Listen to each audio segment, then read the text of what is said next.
c'est Lucie Ndeki, créatrice et manager de la ferme Namaka. Alors je lance un appel fort à toutes les personnes qui sont amoureux de l'agriculture, qui veulent se lancer dans l'agriculture, de prôner pour l'agroécologie, qui est une technique très moderne, très modeste aussi, qui permet de cultiver, d'avoir de l'argent, mais aussi de respecter la nature.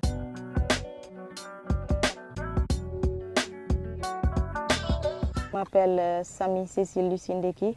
Alors moi j'habite Ziguinchor, à Colobane, près des Rizières. Sortante du lycée technique agricole en BTS, CGA, conduite et gestion d'une exploitation. Ma maman a payé mes études avec l'agriculture. Donc c'est avec ça que ma maman achetait tous nos cahiers, nos chaussures pour les fêtes et tout ce dont on avait besoin. Et également après le décès de mon papa, je travaillais dans une école préscolaire, Marie-Rivier. Et avec ce que je gagnais, ça ne parvenait pas à combler le vide qui était à la maison. Ma maman a continué son activité agricole. Et quand je descendais, je faisais en même temps la production de volailles. Et aussi, j'aidais la maman dans le jardin. Et j'ai vu qu'avec le peu d'espace qu'on avait fait, on parvenait à bien manger, à bien nous nourrir. Et c'est sur ça que j'ai compris qu'avec l'agriculture, on peut se nourrir, et décemment. Et là, un jour, j'ai dit à ma maman, je pense que si j'ai une formation dans l'agriculture et si j'ai le matériel, je nourrirai le Sénégal. Elle a souri, elle m'a dit Taman. Taman en français, je dirais courage. C'est plus qu'une passion, c'est plus qu'une vocation. Si j'avais le mot, honnêtement, si je pouvais créer le mot, je l'aurais créé. Ça me divertit.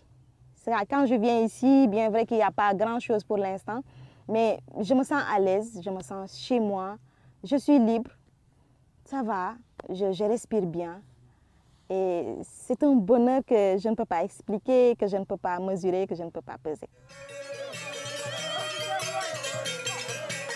Actuellement, je fais principalement de la production de pépinières, à pépinière arboricole. Donc, quand je venais d'arriver, je faisais le maraîchage. Tout cet espace-là était occupé par le gombo, mais également le piment, parce que je ne suis pas loin de la Gambie. J'ai vendu, ça marchait bien, mais malheureusement, avec le manque d'eau, j'ai arrêté. J'ai confiance, j'ai la foi, j'ai la force toujours, j'ai l'engagement. Rien ne va m'arrêter. Il y a eu à la télé une publicité de Fern Factory. Je suis allée au casting à Dakar. J'ai été sélectionnée. Quand je suis revenue de Fern Factory, j'avais beaucoup d'opportunités. J'avais même des opportunités de voyage et tout ça là. Je me dis, si je pars dans un autre pays, je vais aller développer le pays là. Mais si je reste chez moi, je vais développer mon pays. Les gens me voyaient dans les réseaux sociaux. On me disait, mais toi, à chaque fois tu vas à Mamatore, qu'est-ce que tu fais là-bas? Je leur dis, j'apprends l'agriculture.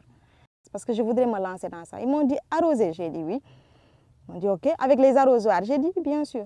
Ils m'ont dit, toi qui sors dans les réseaux sociaux et tout ça là, YouTube, on t'a vu là-bas, même dans des chaînes. J'ai dit oui, mais c'est ça que j'ai choisi. Il m'a dit, mais tu vas te rabaisser. J'ai dit, bon, j'ai eu mes diplômes avec l'agriculture, donc c'est pas ça. Je ne suis pas complexée, c'est bon. Laissez-moi, moi j'ai une vision, je sais ce que je veux faire.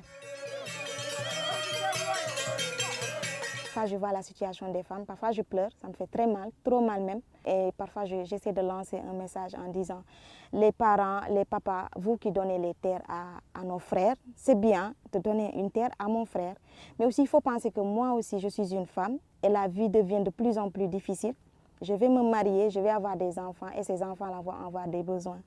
Et si je ne parviens pas à avoir une terre ici pour faire des choses qui me permettent d'avoir de l'argent, je ne pourrai pas subvenir aux besoins de mes enfants. Et ils seront aussi limités que moi je l'ai été. C'est quelque chose qui m'écoeure, ça me fait très mal de voir des femmes qui n'ont pas accès à la terre et qui ont des compétences, des capacités de pouvoir mener une ferme. J'ai grandi dans un quartier où ce sont les mamans qui prenaient en charge les familles. Et je voyais les mamans se réveiller à 4 h du matin, à 5 h pour aller vendre du poisson, pour revenir. Il y a des mamans qui faisaient 3-4 boulots pour pouvoir subvenir aux besoins de la famille. Je me suis dit que, bon, moi je voudrais vivre autrement. Ma plus grande fierté aujourd'hui, c'est d'avoir eu cet espace-là et de pouvoir faire ce que moi je veux et qui respecte les normes agroécologiques.